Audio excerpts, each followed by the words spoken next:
NorCal, 209 King of Comedy.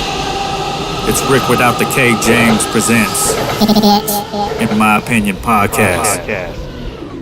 All right, thank you guys for joining us. We're back for season 2. This is episode 2. We're going to be a little more serious this podcast. I've got two friends of mine. I got Charlie Spinks to my right. Been doing comedy with this gentleman for over 10 years in the Bay Area. And this gentleman, who I've just met, but we've come to be good friends, Mr. LaMills.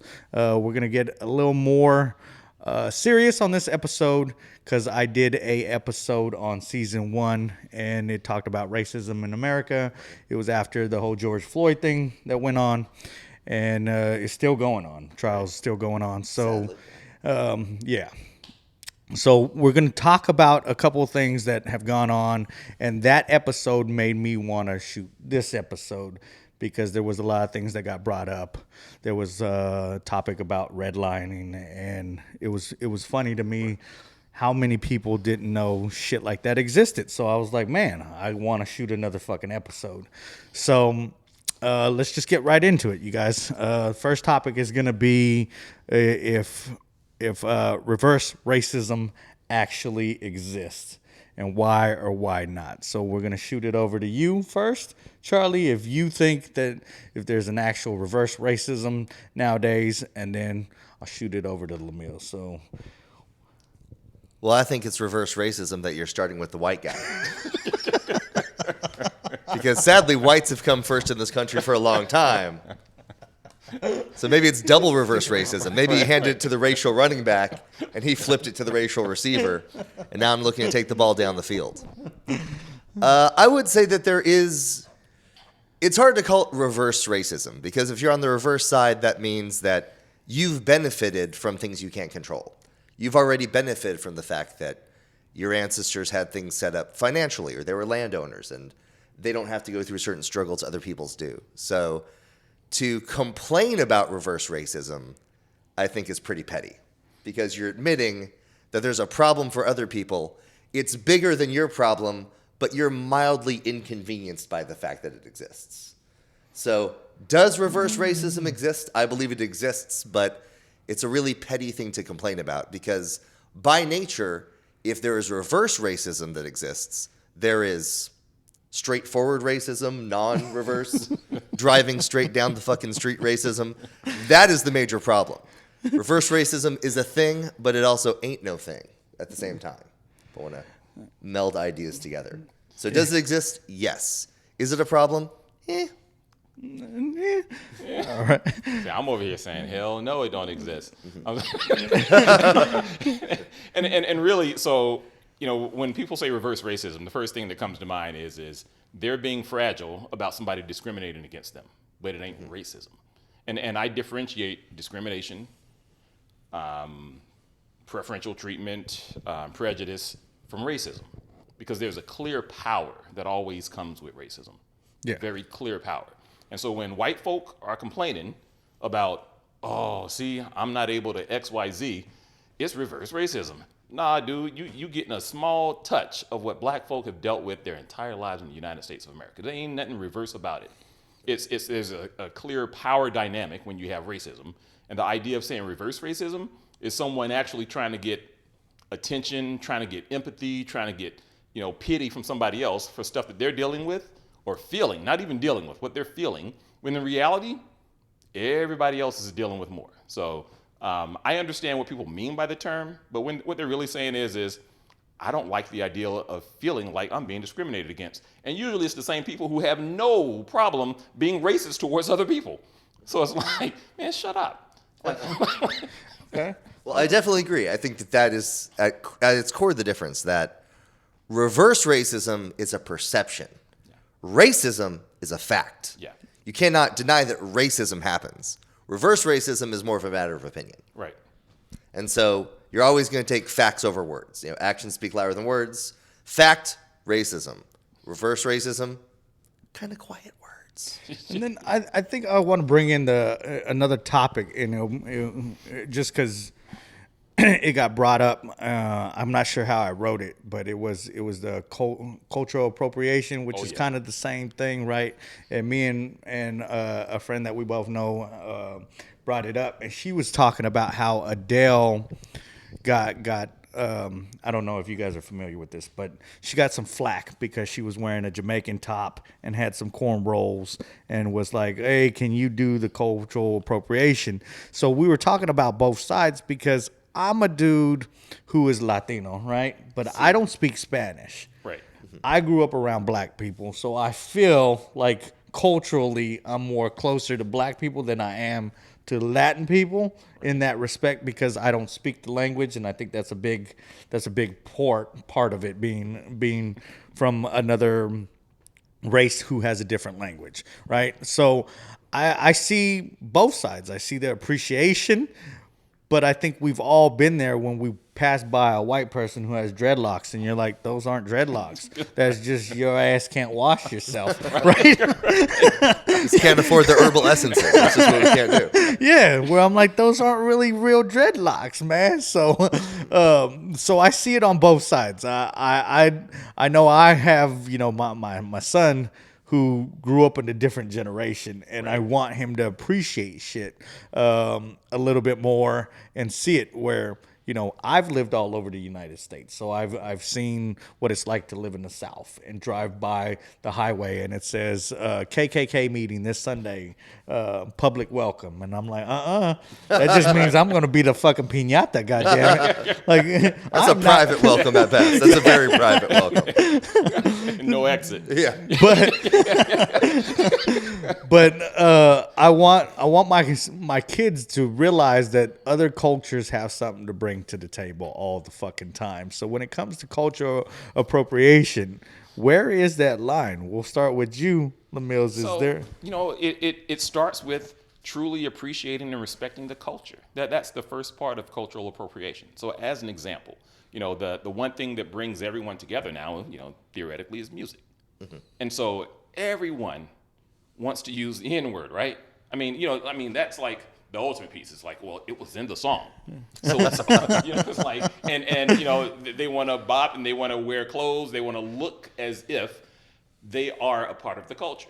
And part of that is them saying like, yo, I've been listening to all this music. I've been dealing with all of these things in terms of, I should say, sharing all these things with my friends, black friends especially. But when it comes down to what you're truly experiencing, you're not going through, and especially the average white kid or Asian kid or whoever else that's, going down the street, they're not taking in the same issues, challenges from policing, from other things that black folk are. So when you are portraying yourself within the sense of the culture, whether that be through hip hop or otherwise, you sure as hell better have some respect and acknowledge and frankly put the work in culturally for what your friends are actually going through. So don't claim to be down with hip hop, and then when something goes down, you're at home.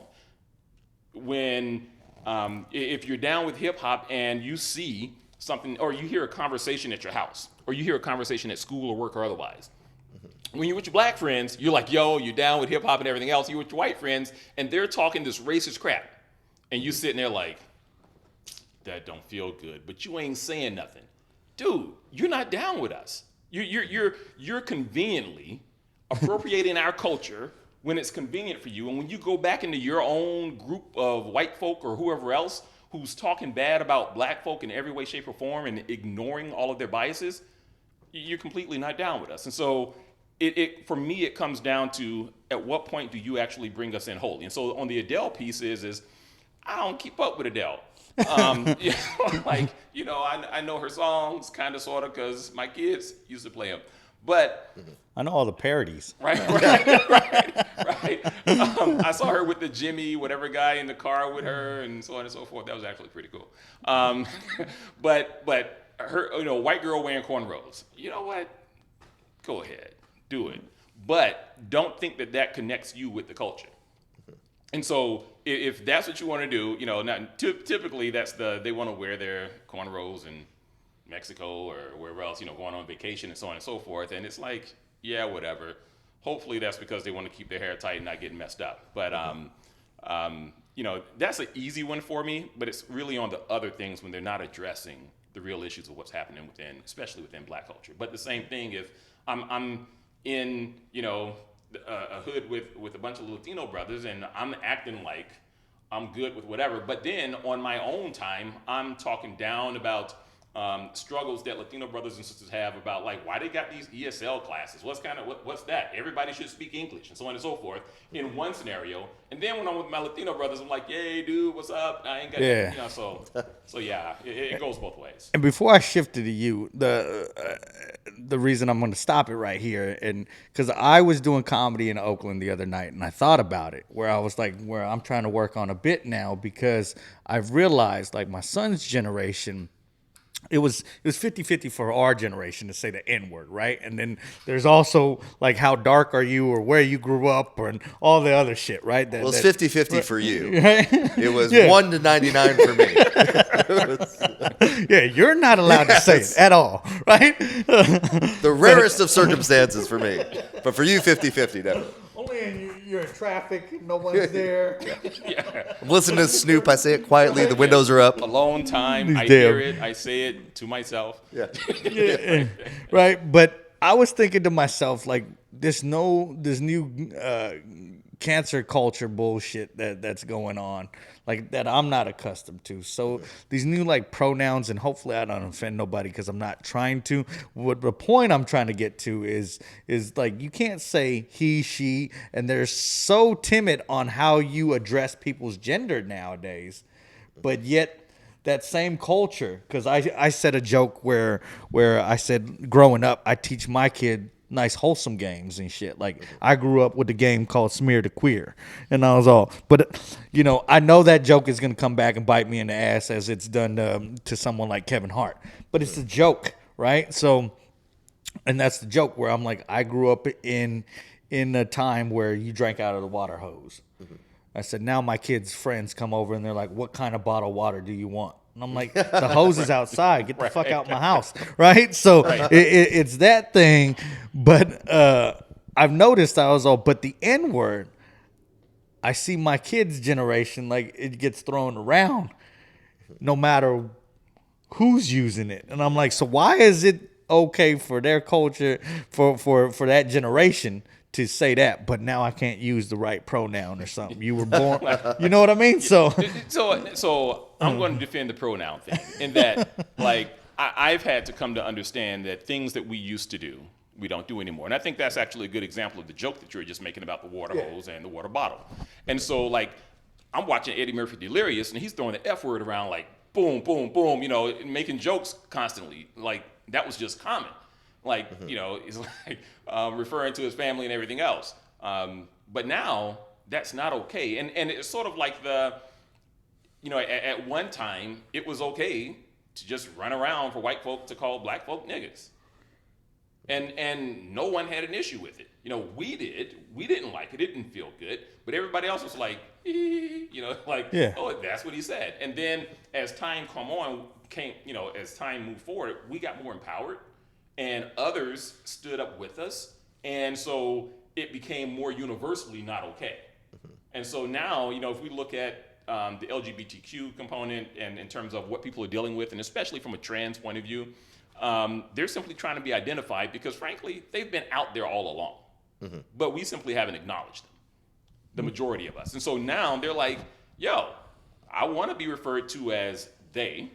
Or if I've decided to transition, I don't want you calling me, I have a couple of friends that I grew up with that they were a he or a she. And now, there's a they and a she. And it's like, oh, all right. And so it's my problem to learn what they want to be called versus to just apply what society has already given them. And so it's a challenge with that, but I think it's a small challenge in context to when I think about it in terms of I don't want to be called nigger anymore, or I didn't want to be called colored, or I didn't want to be called Afro-American, and so on and so forth, and it became, okay, African-American or black. And so we moved that along, and everyone else has gotten it right, but they haven't. And so when we're pushing back on it, I try to respect that. So. Yeah, see, luckily you talked about South Carolina. I lived in the South growing up. One of the only advantages of that is everybody can just identify as y'all. Right. He, she, Fuck they, all y'all. Yeah, exactly. I identify as y'all. I'm just a group of people. Yes. All y'all. All y'all. y'all, some of y'all. Right. You just divide it in a way that's all y'all related. Who y'all is. Yeah. Like, Where So they to at? go back to the original point too, for you, Charlie, because I felt like we skipped over you, was what about the cultural appropriation for you? And have you ever done anything where someone's called you out and you're like, Charlie, why are you wearing a do-rag? You know All what I the mean? time. Like you're trying to get waves. I mean, people ask me, where I get my extensions done, things like that. No, but I've kind of got that since I was a teenager, and I'm a white guy. Lots of my friends came up in Oakland, and I do a lot of material about that. One of my jokes I like to open with now too is I just say, playing basketball in the streets of Oakland, they used to call me white chocolate. And you know what that means? That means I'm not as good as regular chocolate. I'm sweet, but also kind of disgusting. And I melt easy. Like that's. Yeah. But when it comes to like the whole appropriation White thing. chocolate, right? Yeah, white chocolate. Right. Nobody chooses white chocolate. J. Will. Nobody's like, oh, I got the white chocolate Reese's and the chocolate. No, you go with the chocolate Reese's. True. But at the same time, with cultural appropriation, I think that there's a thin line between tribute and mockery. And if you're paying tribute to somebody, if you're saying, I love what you're doing, I want to take part in this and respect where it comes from, that can be acceptable and commendable. Yep. And don't forget, Adele was not the first white girl with cornrows. That was Justin Timberlake. Nice. Justin Timberlake was the first white girl. He was bringing sexy he was back holding on to that years joke and the whole years time we ago. was talking. It's like, oh, he said cornrows. I remember. In sync. But at the same time, and being a huge fan of hip hop my whole life, wherever I've lived, I've been a big fan. I remember getting called out on it because I used to write music reviews for my college newspaper.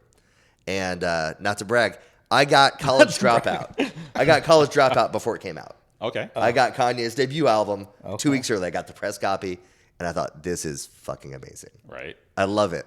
And so I'm just writing the review that this is going to change the game. It's going to inspire me to be a college dropout, which it did. It was just bad fortune. Right.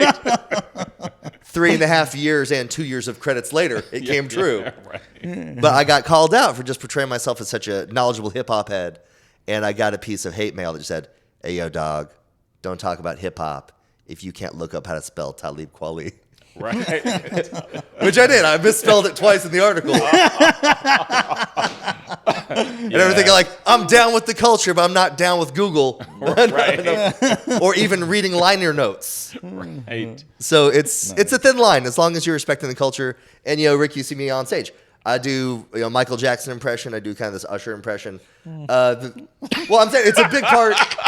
It's a big part of what I do. It's like You dance thought on it was. stage. Yeah. So, I mean, I'm not saying I'm Elvis just stealing the culture. I'm not that good at it. I'm not that good at it. Right. I'm not at that Elvis Eminem level yet. I'm working on it. It's Yeah. baby steps. And Baby steps. Jimmy Kimmel had something a couple of weeks ago, right? The white girl was on there doing dances, primarily of black creatives from TikTok. Oh, and she was awful. Yeah, She was not good. Oh, Yeah. I guess I Yeah, passed yeah, that, it was. but- I feel like right. I'm at least okay. Or I'm okay enough to where people go, I see what he's trying to do. And so to his point around the mockery or what was the other tribute, Yeah. and so she was on there not mocking, but definitely not giving tribute. She essentially owned that it was hers, and so she was up there doing dances from all of these TikTok stars or TikTok creatives and doing their dances Badly. and badly.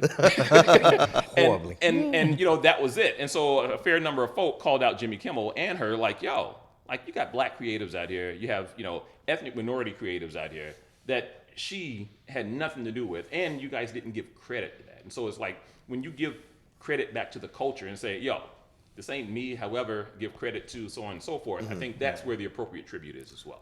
Well, especially they got a white girl. You couldn't find some Filipino dance crew. Like you couldn't One find of the one person. Jabberwockies. Right? Yeah, just a singular Jabberwocky. Could have gone in there and got that thing done. Yeah. Not the wheeze, just the jab. Boy, Charlie Murphy, my main man, Rick James.